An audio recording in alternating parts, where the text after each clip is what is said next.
교수님, 한국의 산에는 30년 이상 된 오래된 나무가 많다고 하는데요. 어떻게 관리되어야 할까요? 네, 그런 나무가 72%나 되는데요. 그러다 보니 나무의 고령화로 인해 산림의 탄소 흡수량과 저장량이 줄어들고 있는 상황입니다. 나무가 30년 이상 되면 탄소를 흡수하고 저장하는 능력이 현저히 떨어지기 때문이죠. 그래서 오래된 나무를 베어내고 어린 나무를 심는 방식의 산림 순환 경영을 도입해 관리해야 합니다.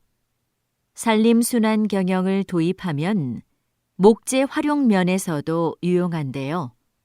한국은 목재 수입 비중이 상당히 높은데 산림을 순환시키면 목재 수입량을 크게 줄일 수 있습니다. 다시 들으십시오. 교수님, 한국의 산에는 30년 이상 된 오래된 나무가 많다고 하는데요. 어떻게 관리되어야 할까요? 네, 그런 나무가 72%나 되는데요. 그러다 보니 나무의 고령화로 인해 산림의 탄소 흡수량과 저장량이 줄어들고 있는 상황입니다. 나무가 30년 이상 되면 탄소를 흡수하고 저장하는 능력이 현저히 떨어지기 때문이죠. 그래서 오래된 나무를 베어내고 어린 나무를 심는 방식의 산림 순환 경영을 도입해 관리해야 합니다. 산림 순환 경영을 도입하면 목재 활용 면에서도 유용한데요. 한국은 목재 수입 비중이 상당히 높은데 산림을 순환시키면 목재 수입량을 크게 줄일 수 있습니다. 박사님, 대기권에서 그런 위험한 사고가 발생했었군요. 앞으로 인공위성이 더 많아지면 이로 인한 사고도 늘어날 텐데요. 네, 앞으로 더 많은 인공위성이 쏘아 올려지면 앞서 말씀드린 것과 같은 폭발 사고는 더 많아질 겁니다. 충돌 사고, 전파 방해 같은 사고도 일어날 수 있고요. 이런 걸 대비해 오래전에 만들어 놓은 우주 조약이 있긴 한데요. 문제는 내용이 구체적이지 않고 꼭 지켜야 한다는 강제성이 없다는 거죠. 앞으로 발생할 수 있는 여러 문제를 해결하기 위해서라도 우주 조약을 현실에 맞게 개정하고 보완해야 합니다. 나아가서는 법적 효력을 갖는 국제우주법을 제정해야 하고요. 다시 들으십시오. 박사님, 대기권에서 그런 위험한 사고가 발생했었군요. 앞으로 인공위성이 더 많아지면 이로 인한 사고도 늘어날 텐데요. 네, 앞으로 더 많은 인공위성이 쏘아 올려지면 앞서 말씀드린 것과 같은 폭발 사고는 더 많아질 겁니다. 충돌 사고, 전파 방해 같은 사고도 일어날 수 있고요. 이런 걸 대비해 오래전에 만들어 놓은 우주 조약이 있긴 한데요. 문제는 내용이 구체적이지 않고 꼭 지켜야 한다는 강제성이 없다는 거죠. 앞으로 발생할 수 있는 여러 문제를 해결하기 위해서라도 우주 조약을 현실에 맞게 개정하고 보완해야 합니다. 나아가서는 법적 효력을 갖는 국제우주법을 제정해야 하고요. 제조업체들이 서비스업을 병행하며 사업 영역을 확장해 나가고 있습니다. 즉, 고객에게 직접 서비스를 제공하면서 변화를 도모하고 있는 건데요. 선박 엔진을 생산하는 한 업체를 예로 들어볼까요? 조선업계 경기가 살아나면서 엔진 판매가 활발해졌는데요. 이 업체는 엔진 판매와 함께 엔진 상태를 실시간으로 점검해주는 서비스 사업도 하고 있습니다. 서비스 시스템 구축에 많은 비용이 들어갔지만 이 서비스가 부품 판매와 수리 작업으로 이어져 안정적인 수입원이 되고 있죠. 이러한 방식을 통해 제조업이 한 단계 진화하고 있습니다. 다시 들으십시오. 제조업체들이 서비스업을 병행하며 사업 영역을 확장해 나가고 있습니다. 즉, 고객에게 직접 서비스를 제공하면서 변화를 도모하고 있는 건데요. 선박 엔진을 생산하는 한 업체를 예로 들어볼까요? 조선업계 경기가 살아나면서 엔진 판매가 활발해졌는데요. 이 업체는 엔진 판매와 함께 엔진 상태를 실시간으로 점검해주는 서비스 사업도 하고 있습니다. 서비스 시스템 구축에 많은 비용이 들어갔지만 이 서비스가 부품 판매와 수리 작업으로 이어져 안정적인 수입원이 되고 있죠. 이러한 방식을 통해 제조업이 한 단계 진화하고 있습니다.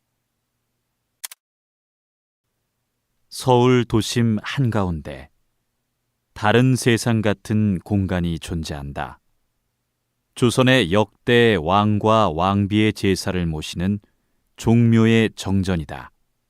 낮은 담장을 지나 정전을 정면으로 마주한 순간 크기와 위험에 압도된다. 그중 단연 눈에 띄는 것은 지붕이다. 가로 길이만 101m다. 수평선처럼 일직선으로 길게 뻗은 지붕은 마치 바닥까지 덮을 듯 아래로 내려와 있다. 좌우가 완벽하게 대칭을 이룬 모습에 감탄이 절로 나온다. 지붕 아래엔 화려한 색깔 하나 없는 단아한 기둥들이 절묘한 균형을 이루며 줄지어 서 있다. 이렇듯 종묘 정전은 제사를 드리는 엄숙한 곳답게 절제된 아름다움으로 신성하고 장엄한 분위기를 자아낸다. 다시 들으십시오. 서울 도심 한가운데 다른 세상 같은 공간이 존재한다. 조선의 역대 왕과 왕비의 제사를 모시는 종묘의 정전이다. 낮은 담장을 지나 정전을 정면으로 마주한 순간 크기와 위험에 압도된다. 그중 단연 눈에 띄는 것은 지붕이다. 가로 길이만 101m다. 수평선처럼 일직선으로 길게 뻗은 지붕은 마치 바닥까지 덮을 듯 아래로 내려와 있다. 좌우가 완벽하게 대칭을 이룬 모습에 감탄이 절로 나온다. 지붕 아래엔 화려한 색깔 하나 없는 단아한 기둥들이 절묘한 균형을 이루며 줄지어 서 있다. 이렇듯 종묘 정전은 제사를 드리는 엄숙한 곳답게 절제된 아름다움으로 신성하고 장엄한 분위기를 자아낸다. 여기 오른쪽 아랫배, 대장이 시작되는 부분에 주머니처럼 생긴 기관이 맹장인데요. 이 맹장 끝에 꼬리처럼 붙어 있는 게 충수입니다. 충수는 소화 과정에 전혀 관여하지 않고 걸핏하면 염증을 일으켜 쓸모없는 기관으로 여겨졌습니다. 그래서 충수에 염증이 생기면 제거해 버렸죠. 그런데 충수가 면역 기능을 강화하는 데 기여한다는 사실이 밝혀졌습니다.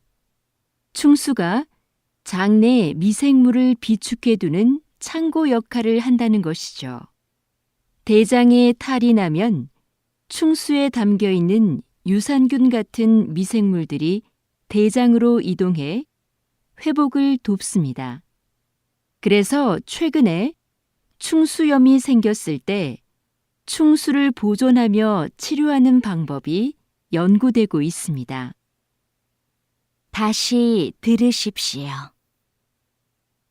여기 오른쪽 아랫배, 대장이 시작되는 부분에 주머니처럼 생긴 기관이 맹장인데요. 이 맹장 끝에 꼬리처럼 붙어 있는 게 충수입니다. 충수는 소화 과정에 전혀 관여하지 않고 걸핏하면 염증을 일으켜 쓸모없는 기관으로 여겨졌습니다. 그래서 충수에 염증이 생기면 제거해 버렸죠. 그런데 충수가 면역 기능을 강화하는 데 기여한다는 사실이 밝혀졌습니다. 충수가 장내 미생물을 비축해두는 창고 역할을 한다는 것이죠. 대장에 탈이 나면 충수에 담겨있는 유산균 같은 미생물들이 대장으로 이동해 회복을 돕습니다. 그래서 최근에 충수염이 생겼을 때 충수를 보존하며 치료하는 방법이 연구되고 있습니다. 수익이 줄면서 부족해진 영업비용을 메우려고 불가피하게 빚을 내는 소상공인이 늘고 있습니다. 어떤 대책이 필요할까요?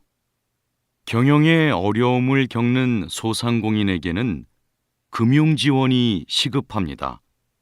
이때 중요한 건 그들이 처한 상황에 따라 지원 방식이 달라야 한다는 겁니다. 가령 대출 의존도가 높은 사업체는 이자율을 낮추거나 대출금을 나눠 갚는 식으로 채무를 조정해 줘야 합니다. 또 매출액이 적은 사업체는 영업 비용을 줄일 수 있도록 인건비나 임대료 등의 고정 비용을 지원하는 게 효과적이고요. 이처럼 경영난을 해소하는 데 실질적인 도움이 되는 지원책이 하루빨리 마련되면 좋겠습니다. 다시 들으십시오. 수익이 줄면서 부족해진 영업비용을 메우려고 불가피하게 빚을 내는 소상공인이 늘고 있습니다. 어떤 대책이 필요할까요? 경영에 어려움을 겪는 소상공인에게는 금융 지원이 시급합니다. 이때 중요한 건 그들이 처한 상황에 따라 지원 방식이 달라야 한다는 겁니다. 가령 대출 의존도가 높은 사업체는 이자율을 낮추거나 대출금을 나눠 갚는 식으로 채무를 조정해 줘야 합니다. 또 매출액이 적은 사업체는 영업 비용을 줄일 수 있도록 인건비나 임대료 등의 고정 비용을 지원하는 게 효과적이고요. 이처럼 경영난을 해소하는 데 실질적인 도움이 되는 지원책이 하루빨리 마련되면 좋겠습니다. 한 철학자는 행위의 결과와는 무관하게 인간이 지켜야 할 도덕적 의무만을 기준으로 도덕성을 판단해야 한다고 주장했는데요. 보편적 견해와 달리 동정심과 같은 행위자의 감정은 배제한 거죠. 예를 들어 연민의 감정에 이끌려 채권자에게 갚아야 할 돈으로 경제적 어려움에 빠진 이웃을 도와주는 것은 도덕적으로 정당한 행위가 아니라는 겁니다. 이 철학자의 기준에 따르면 도움을 청하는 사람을 외면하고 출근 시간을 지켜 회사에 간 사람이 도덕적으로 선한 사람이 됩니다. 물론 이 철학자의 견해는 인간의 감정을 고려하지 않았다는 점에서 이견이 있을 순 있지만 어느 한 면만을 보고 누군가의 도덕성을 판단하는 걸 자제해야 한다는 점을 다시 생각하게 합니다. 다시 들으십시오. 한 철학자는 행위의 결과와는 무관하게 인간이 지켜야 할 도덕적 의무만을 기준으로 도덕성을 판단해야 한다고 주장했는데요.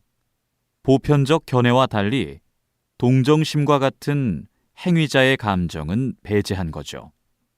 예를 들어 연민의 감정에 이끌려 채권자에게 갚아야 할 돈으로 경제적 어려움에 빠진 이웃을 도와주는 것은 도덕적으로 정당한 행위가 아니라는 겁니다.